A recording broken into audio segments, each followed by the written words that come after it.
Thank you, President Trump. There's a report in the New York Post that this assailant assembled his weapon somewhere on site at the hotel. What do you think about that? And I ask respectfully, why do you think this keeps happening to you? Well, you know, I've studied assassinations, and I must tell you, the most impactful people, the people that do the most, you take a look at the people, Abraham Lincoln, I mean, you go through the people that have gone through this, where they got them. But the people that do the most, the people that make the biggest impact, they're the ones that they go after. They don't go after the ones that don't do much because they like it that way. And when you look at the people that have either, whether it was an attempt or a successful attempt, they're very impactful people. Just take a look at the names there, the big names. And I hate to say I'm honored by that, but I've done a lot. We've done a lot. We've taken this country, and we were a laughing stock for years, and now we're the hottest country anywhere in the world. We've changed this country, and there are a lot of people that are not happy about that. So I think that's the answer, Peter. And after Butler, your team for a while rethought outdoor events. Yeah. Do you think that you now need to rethink No. indoor Well, events? but then you just don't do events. No, I can't do that. I have to, it is what it is. We have to do it. The room was very, very secure. You know, he charged from 50 yards away, so he was very far away from the room. And what did you think when you saw the video of how fast he was running? He was moving. He was really moving. And the reaction time was great. Boy, those guys, they had their guns drawn literally by the time he was there. They were shooting. That's right. I thought they were very impressive.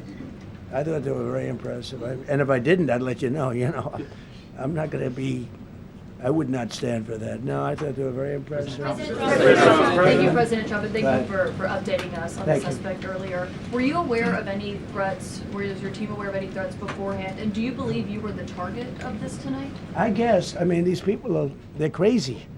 They're crazy, and you never know. He was very far away from me. He had to go through a lot. We had resources all over. We had resources sitting at tables, literally in disguise, sitting maybe at your table, who knows? But we had people all over the room, so he had a long way to go. That was really a first line of defense, and they got him. And they really, they acted incredibly. No, there was no notification. We had no idea. Go ahead, Do you know Kevin. any political motivations from this? Well, you never know. suspect? Now, we'll be able to tell you that maybe by tomorrow or the next day. He's in custody, and they're asking him a lot of questions. I guess they're going over, Todd, and they're already at his apartment. He lives in California. Yes, sir. And they're over there, so they'll be able to tell you. Thank you, Caitlin. President Trump, did the suspect say anything, or was he wearing anything that would allege some type of motive here? Nothing, no, I mean, he was a guy who looked pretty evil when he was down. They had him down. He was fighting hard. He was in my opinion, a sick person. Who would do that but a sick person? But I think you're going to find everything about him. No reason to talk about it now. But tomorrow at this time, long before this time, you're going to know a lot of things about him. They seem to think he was a lone wolf, and I feel that too. Are you concerned about U.S. Secret Service protection ability? We saw several of the detailees take minutes to be escorted out of the room. No, they acted very quickly. No, I was very impressed by Secret Service. Secret I mean, Service did great. I'm the one, and Mark Wayne, you would agree with that, I think. Absolutely. I'm the one that would complain. You don't have to complain for me. I would be complaining. I'd be up here right now saying they didn't do their job. Oh, believe me, because, it's my life, and I want to live because I want to make this country great. That's why I want to live. But when you're impactful, they go after you. When you're not impactful, they leave you alone. Okay, a couple of more. Go ahead, please. Is there any indication that this shooting could have been linked to the war in Iran? I don't think so, but you never know. We're going to know a lot. We have the best people in the world working on it, and we're going to know a lot. Please. Mr. President, there's a lot. You, as well as some of us who have covered Butler, experienced another horrific day 2 years ago. Yeah. What felt similar? You had the First Lady with you today. What felt different? And you have another 2+ years in office. Are you concerned about something like this happening Well, I again? can't be concerned. I can only get great people. They did the job, in my opinion, a much better job than Butler. Butler had one weak spot that we all know about. Somebody should have been up there. But even Butler, we had our sniper on our side within 4.2 seconds from a distance of about 400 yards, one shot, and he was gone. And if he didn't do it, now, you know, he's David. His name was David. I say, hello, David, every time I see him. David, I like you very much, David. But think of that. Now, if he doesn't hit him, and he hit him right between the eyes from 400 yards without any notice, nobody knew. He heard a sound. He looked over, and there was actually a tree that was somewhat in his way. You know the story very well. And he aimed, he fired, and if he didn't do that, beyond me, you would have had a lot more people killed. We lost one great person and 2 people very badly hurt. They're okay now. But no, that was, so in a sense, you know, it was pretty amazing the job they did. But they did have that one weak spot. As you know, they should have had that covered. Tonight they had everything covered very quickly. And he was fast. He was running full blast, and they got him before they got any further. I was very far away. You know, he hadn't anywhere close to breach the doors of the ballroom. The ballroom was sealed, and everybody in there. That's why once those doors opened, they didn't want to do tonight. If the doors weren't opened, we could have probably done it tonight, but I think we're much better off rescheduling. Yeah, please. Mr. President, for you and perhaps law enforcement as well, what is the level of confidence that this was a lone actor, and has the suspect made any statements to police while in custody? Yeah, I think it's just it's not my profession. We have great professionals up here and outside that have been working with us. My impression is he was a lone wolf, whack job. These are crazy people. These are crazy people, and they have to be dealt with. We had that in the second attempt, as you know, and he's spending life in prison. Because if you let him out, they'll probably, you know, if he serves 10 years or 15 years, you let him out, he'll probably try it again with somebody else. They're sick people. We have a lot of sick people. But you're going to know, I think very shortly, you're going to know, Todd, a lot about him. You're going to know a lot about him. Yeah, a couple of more. Mr. President, Yeah, please, go ahead. Are you concerned about political violence? This could be politically All motivated. violence. You know, I'm concerned about everything. Look, but I can't be so concerned that you can't function. No, I'm here. It's a dangerous profession. You know, I tell the story, race car drivers, I think it's very dangerous. So if you take 1% and then take about 10% of 1%, just to break it down very easily, they die. So much less than 1%, 10% of 1%. I think bull riding is very dangerous. If you take about the same, 10% of 1%, much less than 1%. But if you take presidents, it's 5.8%. And about 8% are shot at. So nobody told me this was such a dangerous profession. If Marco would have told me, maybe I wouldn't have run. Maybe I would have said, I'll take a pass. No, it's a dangerous profession, but I don't view it that way. Look, I'm here to do a job. It's part of the job. It is a dangerous, I can't imagine that there's any profession that's more dangerous.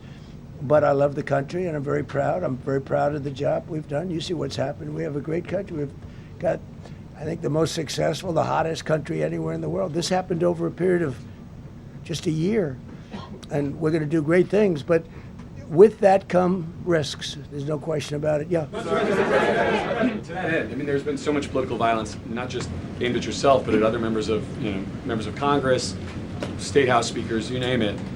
Is that just the cost of doing business to do politics in America anymore? Yeah, well, what does that say about our country? Too. You know, we're not the only country. You look at this great violence with all countries. I was talking to somebody from another country today, and they have numerous assassinations of political figures all over the world. You look at South America, it's like some of the numbers are just horrific.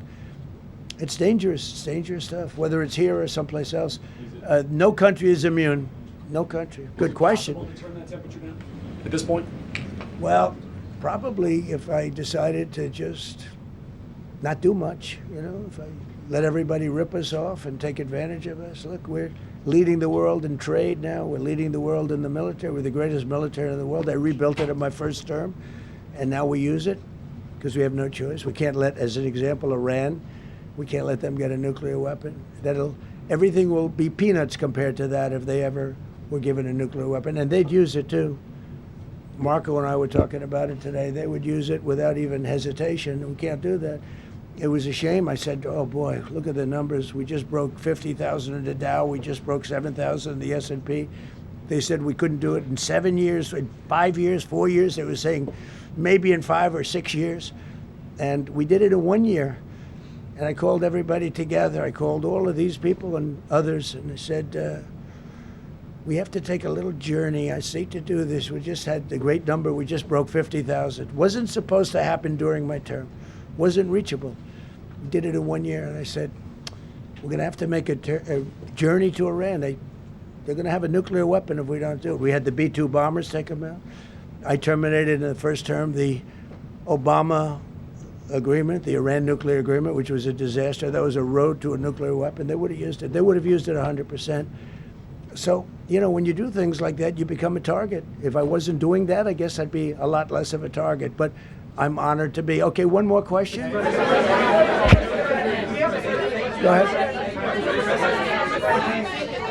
Yeah, go ahead. Thank you, President Trump. Thank you, President Trump. Do you know how the gun was brought into the hotel? And also, how does this event impact you as the leader of our country? Do you think it will change your I leadership? like not to think about it. I lead a pretty normal life, considering it's a dangerous life. I think I handle it as well as it can be handled. I think a lot of other people, you read stories where they become basket cases. To be honest with you, I'm not a basket case. I really take it as it is. I do it for the country. I'm not doing it for any other reason. I have a first lady who's doing a terrific job. She loves the country, and she recognizes it better than anybody. She's told me numerous times. She said, you are in a dangerous job. But that goes along with her, too. I mean, it's dangerous for her, too. We sat there tonight. We heard that noise, and it was either a tray or a bullet. I was hoping it was a tray, but it wasn't. And again, we had some very brave people doing a great job, so we're very proud of them and happy with them. I just want to thank everybody. They will be able to give you all that information as to the names and everything else. I think we released the names already. Most of you would have it, but his name. We appreciate it. I see so many tuxedos and beautiful dresses. It was a little different evening than we thought, but we're going to do it again, and we have a great chairman who we're so proud of, and we have to make it better. We'll make it safer, I guess, right? But we're going to make it even better. Okay, thank you very much. Thank you. President Trump, can we hear from the first lady who talked about how impactful this was? Can we hear from her about? Well, honey, would you want to say something? Okay. Huh? In the back. One in the back. Right. Millions of people across the globe, in fact, are watching you. You demonstrated courageous leadership, and thank God you're alive. All of us are alive today. What is the message that you want to give to the world that this should change? What corrective measures can we take from here on? So. Well, all you can do, look, I don't care how many people you have, how good they are. They can be the greatest people. You have the greatest security in history. If you have a whack job who's got a brain, but it's a little bit distorted or a lot distorted, they can make trouble.